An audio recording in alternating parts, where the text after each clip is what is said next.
must be something for you, Ron, to see what you got started and seeing where it's going. So first, I'd like to toast to our seminal figure, Ron Howard.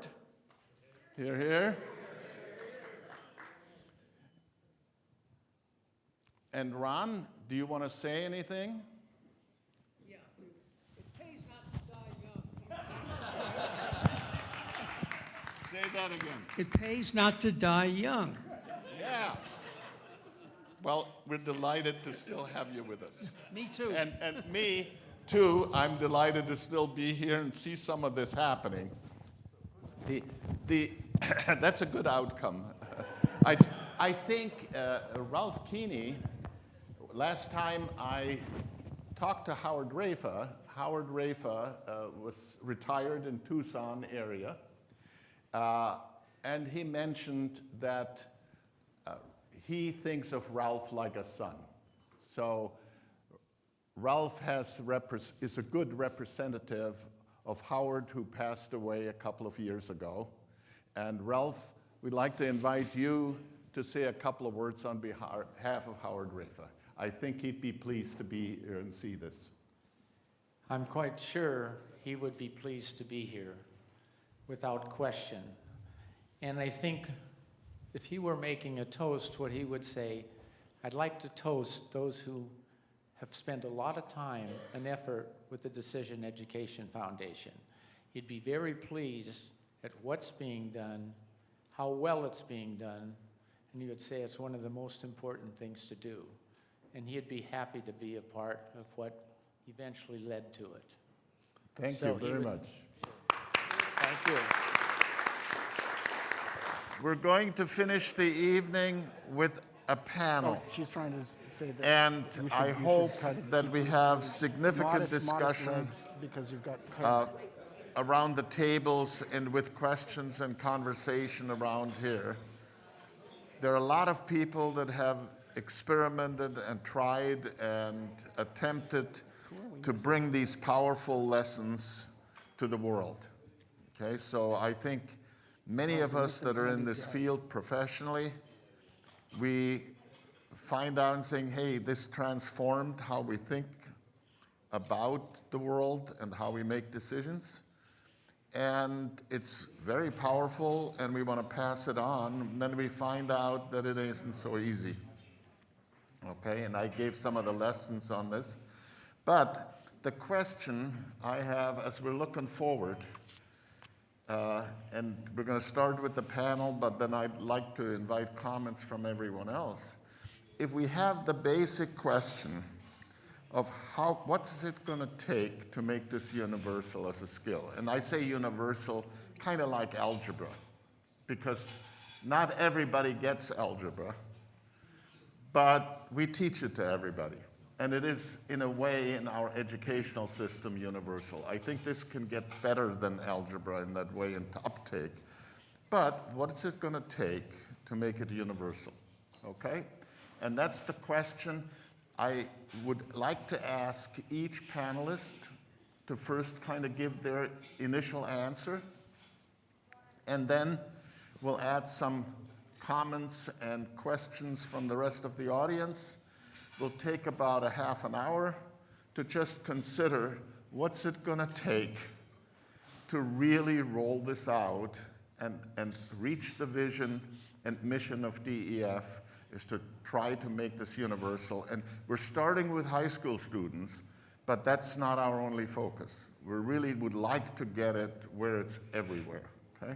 Humankind should be making good decisions about almost everything. I think it's the biggest opportunity loss that we have and waste today is the series of bad decisions that are getting made.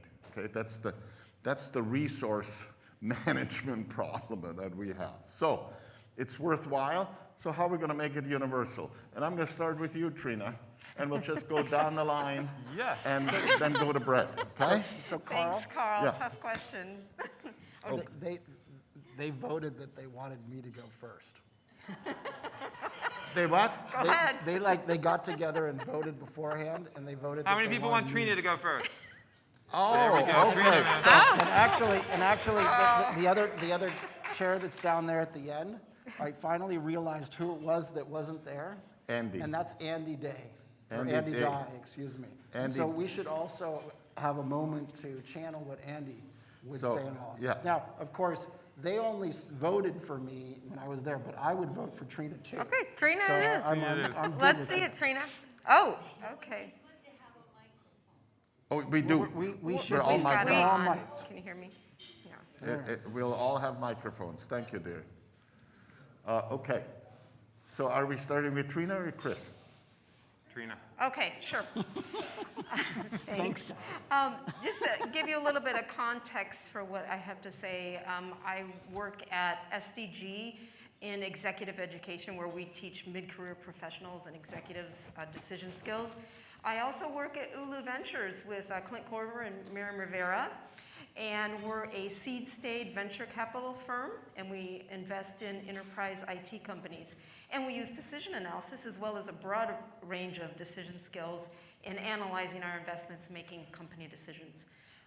So on the SDG side, we train hundreds, if not thousands, depending on the year, of professionals in decision skills.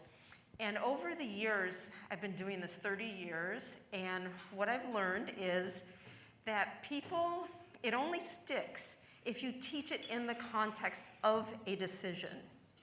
And so I loved what I heard today from the teachers and from the students, that the counselors were counseling people through the chain and helping the kids apply it in real situations.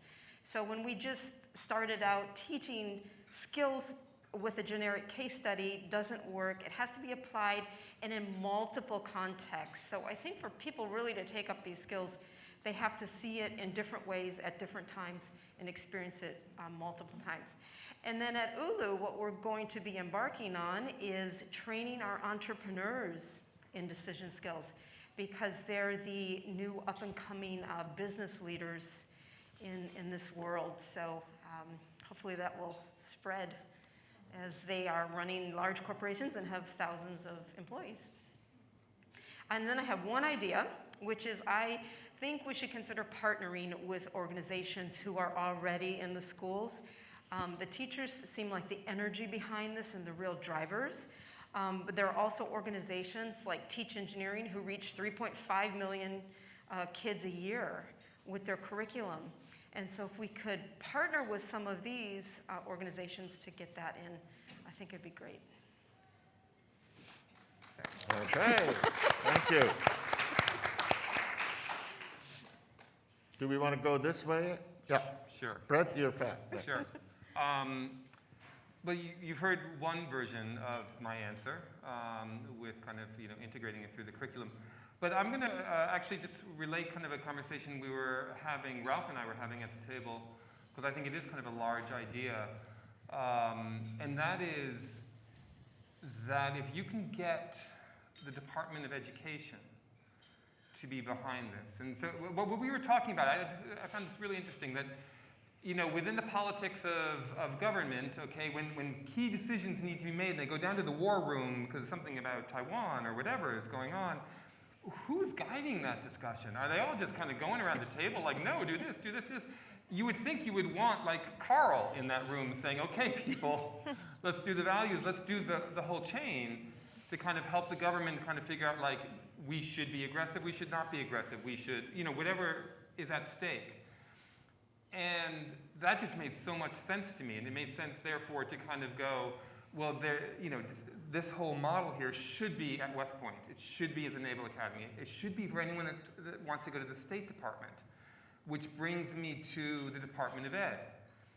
That would be the one player that you would want to get in your pocket in order to kind of begin to introduce it to the schools. We also talked about this model of if you can get one university to make this part of their English comp course or something like that, and that becomes the distinguishing thing. Like everybody at the University of Oregon or whatever, they all go through a decision sciences course as part of being a freshman.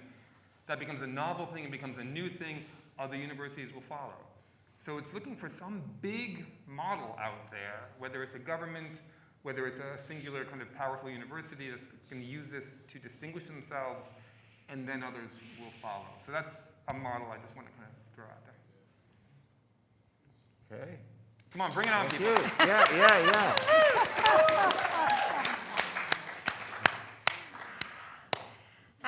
That's a tough one to follow, but it's good. I thought I kind of set you up here. Oh, you set me up perfectly. And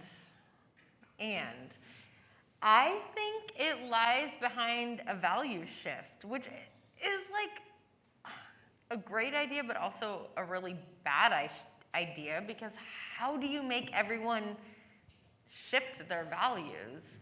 Which, if you're in the trenches of the educational world, this is something, and I think a lot of other people in nonprofits and out there in the trenches feel like the rest of the world needs a value shift in a lot of terms, but often in education we're like, this is what's wrong, and there's these standardized tests that we have to teach to because they tell us to, but that's not what kids need. This is what kids need, but nobody at the state level is telling me that kids can't graduate if they don't know this. They're telling me they can't graduate if they don't know their algebra. So it's that value shift. And unfortunately, I think Carl's right in that we're looking at another 20 years of slowly hammering away.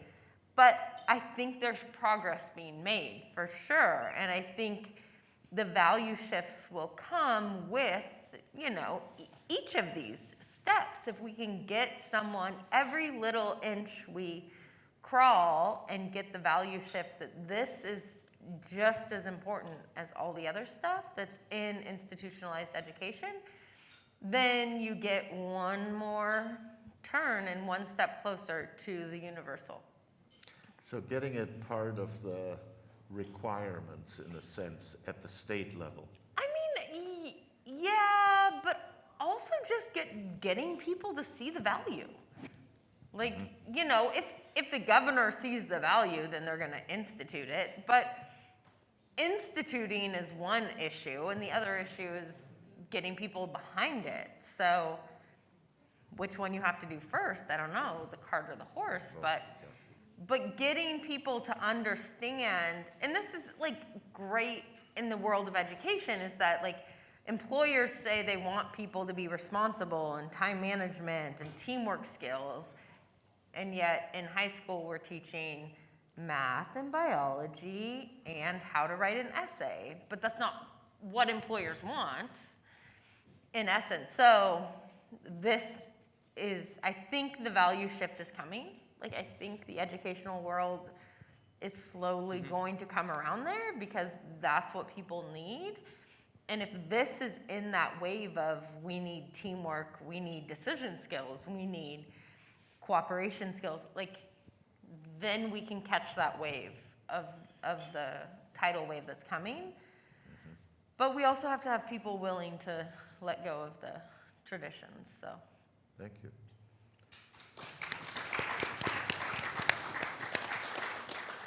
Oh, Chris.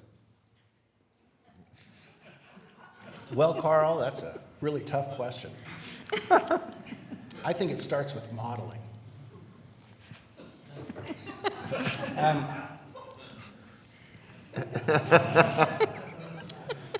So the best answer that I have is that parents really want their kids to succeed. And if parents see their kids as needing this, that they're going to be the pressure point that starts the change. And I do believe that in education, some of these things are happening. So time management and teamwork and all of those things are certainly preached, but maybe not delivered. And I think that decision making does in fact add something that is very crucial, that allows us to achieve what we have in Junction City in that first trimester class. But ultimately, it really is something that needs to be demanded from corporations and also be something that we need to have at a policy level. And the only thing that shifts policy is when you've got results that prove it. And so if we've got some studies that show that we can do it on a randomized level in a school, then what the big academics want to know is, well, can you randomize it and demonstrate it in multiple states at a level where it's not institution-based? And that's exactly what John Barron said to me when we got our first randomized study. That takes an NSF grant. Let's go after it.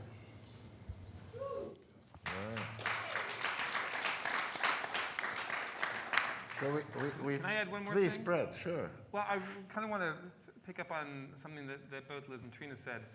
And entrepreneurialism is clearly like, the word of the decade, and will continue to be as we move into kind of more of a gig economy and people are not kind of going for long-term jobs at places and they're working from home, et cetera.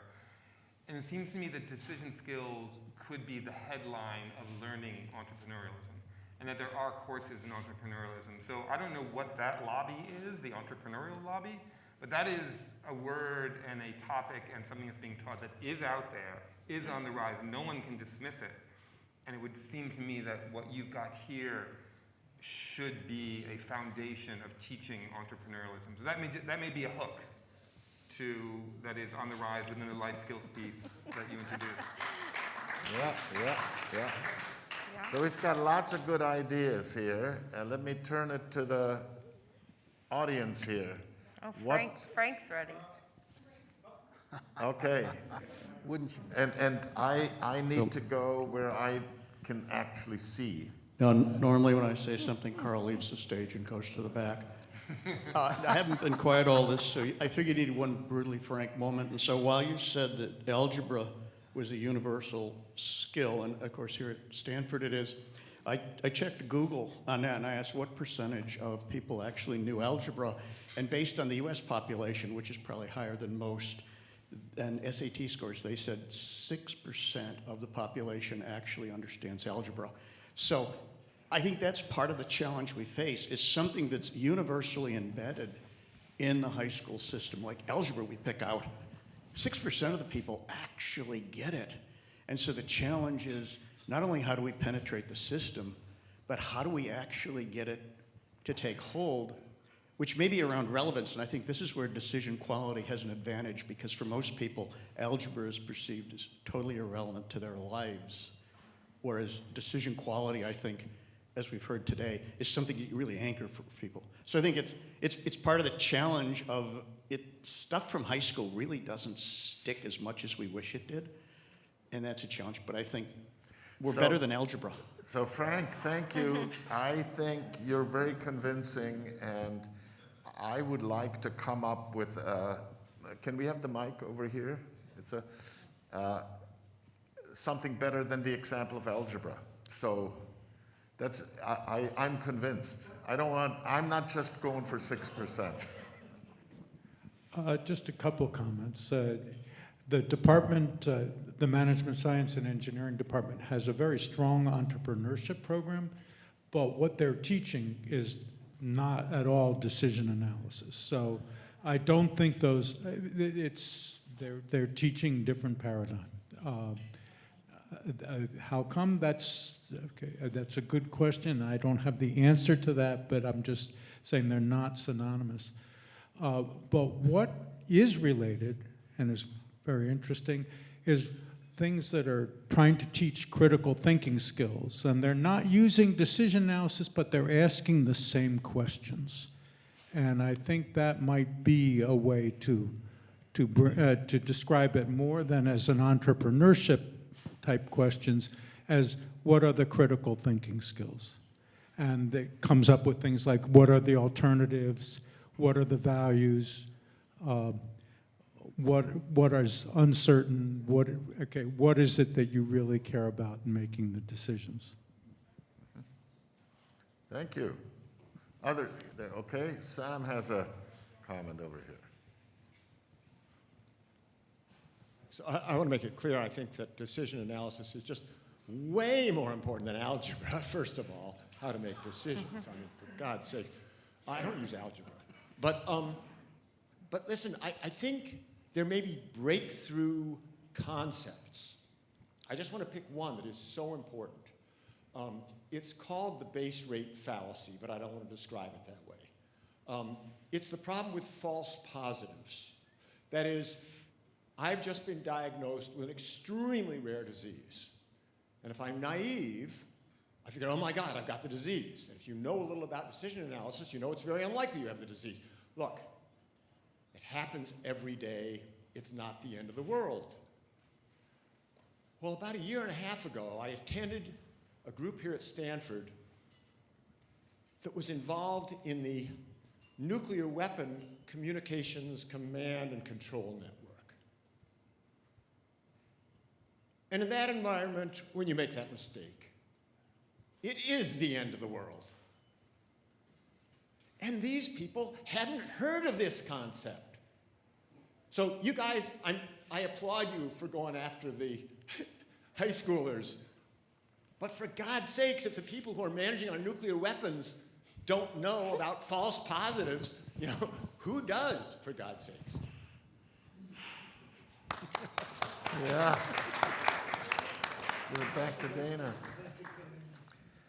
Yeah, I think we need it everywhere. It's just, where do you start first? Okay? And the vision of making it universal as a skill is like boiling the ocean. So how to get started and how to make it happen. Other comments. We've heard a lot of good ideas. Partnering with other organizations and including critical thinking as a type. Creative thinking, design thinking, and innovation labs is another dimension. And social emotional learning is the third pillar that, in fact, decision skills have to combine. So I think we have partners, but they all do a piece of it, and not with the purpose of making a choice, with the purpose of teaching critical thinking, okay? And that doesn't make it practical. What turns it into a practical thing is, here's what you need to get to a choice. And yes, it requires critical thinking and creative abilities to generate alternatives, and it requires being able to engage with others. Yes, Miriam.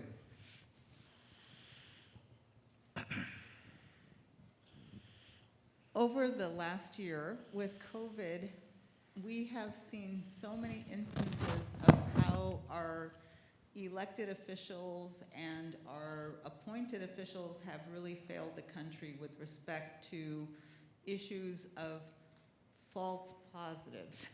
So, for example, in our own home, we had some of our guests held for 6 hours at San Francisco Airport by the CDC and the Department of Public Health of the County of San Mateo because they had a false positive on a rapid test at the airport. The government had not actually had any preparation for what a false positive might be and what would happen at an airport when someone had a test that came back positive. These young women were going to be held and then transferred to what we called the COVID hotel with people who actually had COVID. And if it hadn't been for Clint's intervention and my intervention with the Department of Public Health, with the CDC, these young women would have probably gotten COVID. As it was, they were put on a do not fly list for 30 days. So instead, they ended up driving completely back across the entire country, back to North Carolina, where they went to school, potentially exposing hundreds of people to COVID. So we have just seen the nightmare of the lack of education, including with our health officials and the CDC at San Francisco Airport around this. We've also had guests that flew to Hawaii with a test from the University of California, Los Angeles, that was a negative test, which was not considered admissible to the state of Hawaii as a good test, even though it was a PCR-based test. And so these guests were made to turn around and fly back to Los Angeles. This is the kind of thinking that is happening at airports around the world right now.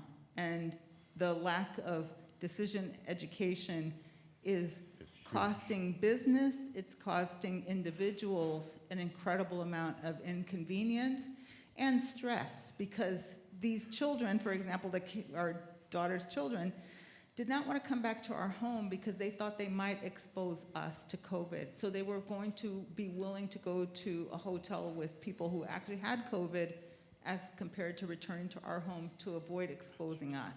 So this is the level of education in our country right now, including amongst the officials that are in charge of flying people around the world and helping us to make better health decisions. Yes, Miriam, thank you for those horror stories. I think the horror stories that we can all come up with about the lack of this, of what all goes wrong and the stupidities that are occurring because people cannot apply these skills is just huge. And it's everywhere. So when I say this could be the biggest benefit in terms of forward mankind, if we could make good decisions, we could avoid a lot of stupidity and horror. In terms of this COVID thing, I want to say one word before I get back to our panel here, and that is all this talk about follow the science.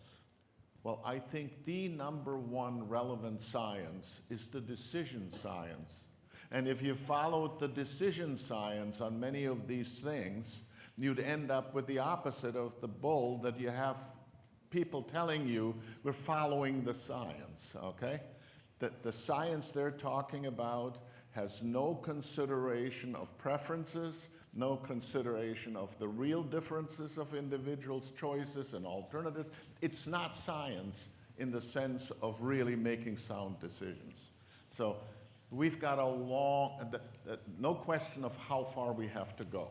And with that, let me turn it back to the panel for a final comment. Trina, what else? We're going to make this universal.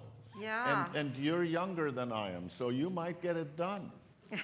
What are you going to have to do? You know, when I started in this profession 30 years ago, I envisioned that it would happen in my lifetime. I thought at least it would be a universal business skill. So, and I've got maybe a couple more decades, so we'll see. But I did want to mention that I think parents are huge advocates when it comes to teaching kids decision skills. When we teach our courses at SDG, we often have a happy hour or a cocktail party or some kind of dinner afterwards.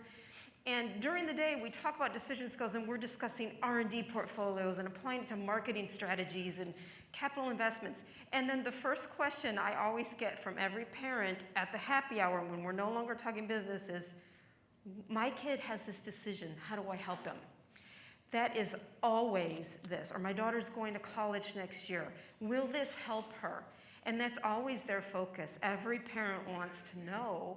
And of course, we envision ourselves as making good decisions and see other people as not making such good decisions. But they're really enthusiastic about it, and DEF provides, some framework for them to work off of. But I think enlisting the parents is just huge. I think, was it Frank? Somebody mentioned parents earlier. I'm gonna, just two things. I'm still looking for a hook, and parenting is a hook. And there is a whole parenting industry, and there's a whole parenting literature, and parents are desperate for information. And so as part, that to me is another way into this. Yes. Is to go after that group, and to me that's another foundation of parenting is how do you help your kids make decisions, and how do you as parents make decisions about when to give them a cell phone and how much TV should they have and screen time, and if we go out to dinner, am I giving them a little electronic, all of those decisions.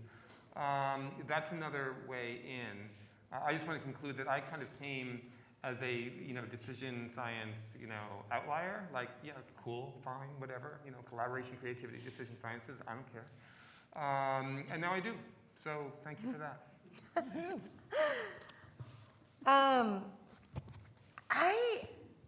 I think we just somehow need people to realize that they can get help to make decisions. So I think it's one of those things that people think I'm either good at or I'm not, and if I'm not, I need to hide it from the world. So it's not something to like seek help for.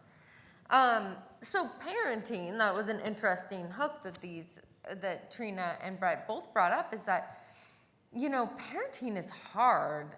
And a lot of times people like in the closet read all the books, but then out in like the real world are like, I'm really good at this.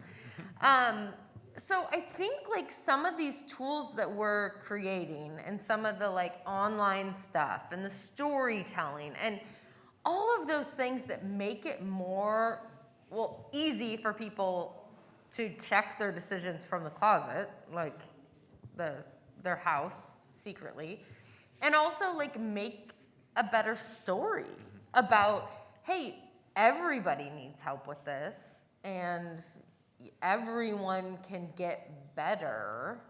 We call it a growth mindset in the educational world. Just expressing that somehow to people. I don't know the how, but I know the what. Would help people see that this is needed. I don't think people know it's needed. So I'll pick up immediately on, Liz, what you just said about growth mindset, which comes from Carol Dweck over here in psychology at Stanford. And then grit, which is Duckworth at Penn. And that these are things that have been successful at a pretty significant scale inside of education in terms of getting people's attention. We can put them in the language of, let's say, the decision chain, similarly with design thinking.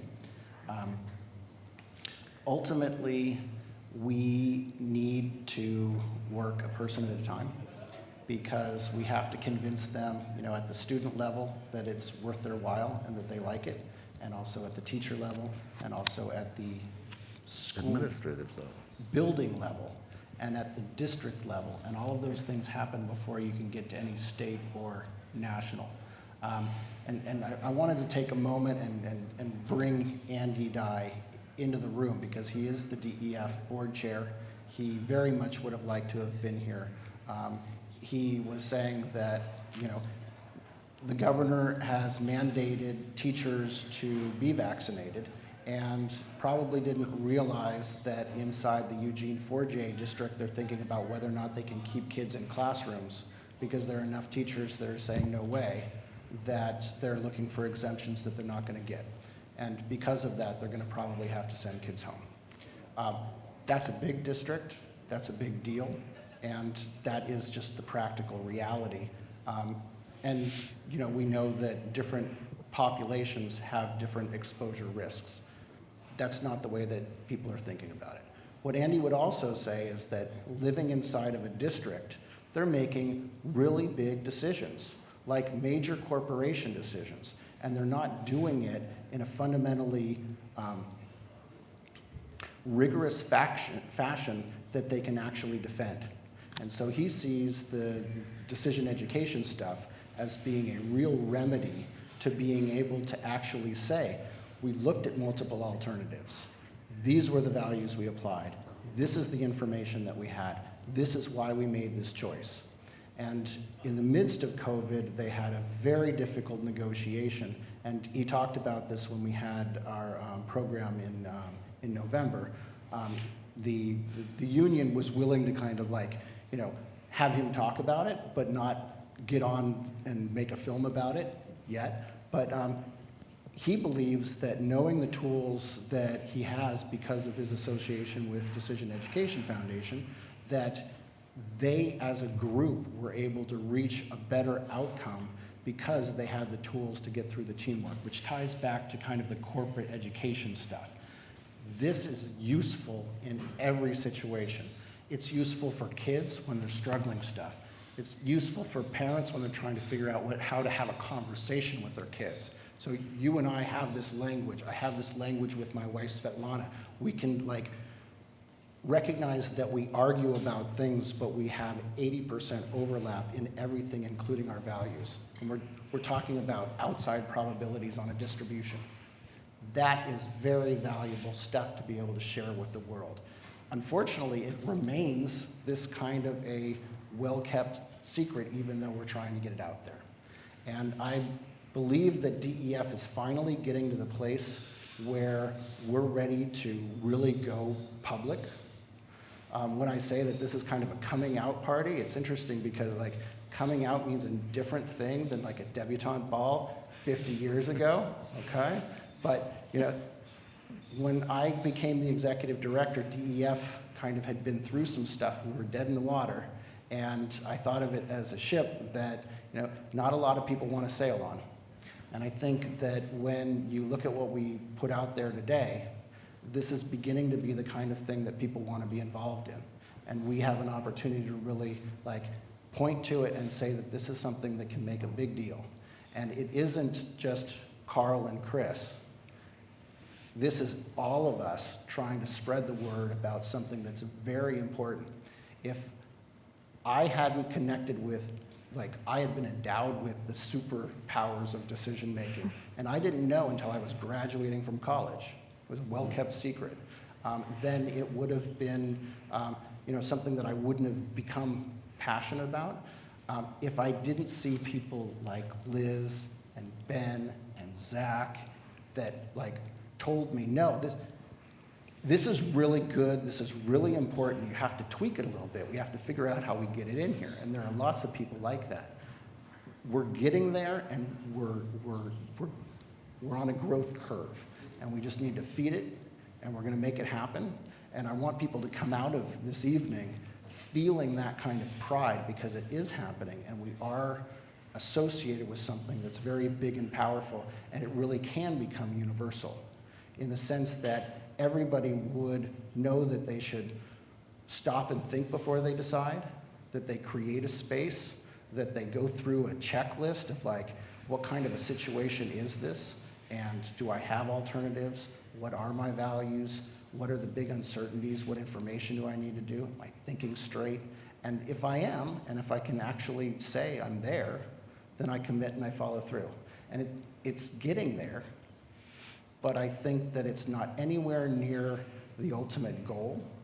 And if we're trying to get people to flip trees and be conditional probability, it's a really high bar. On the other hand, I don't see how we can leave that out of the picture. And so I'm willing to take that high ground because, well, ultimately I accepted that there were some really smart people that thought very deeply about this. And if there was a better alternative, they would adopt it. And this is where they landed. And so I'll stand with those progenitors on that rock and say, here's where I stand. That's what Martin Luther said. Hier stehe ich, ich kann nicht anders. This is where I stand. I can't do any others. And so I think that that's, for me, decision analysis. And I want to invite everybody onto that island and onto this ship. And I think we're going to great places.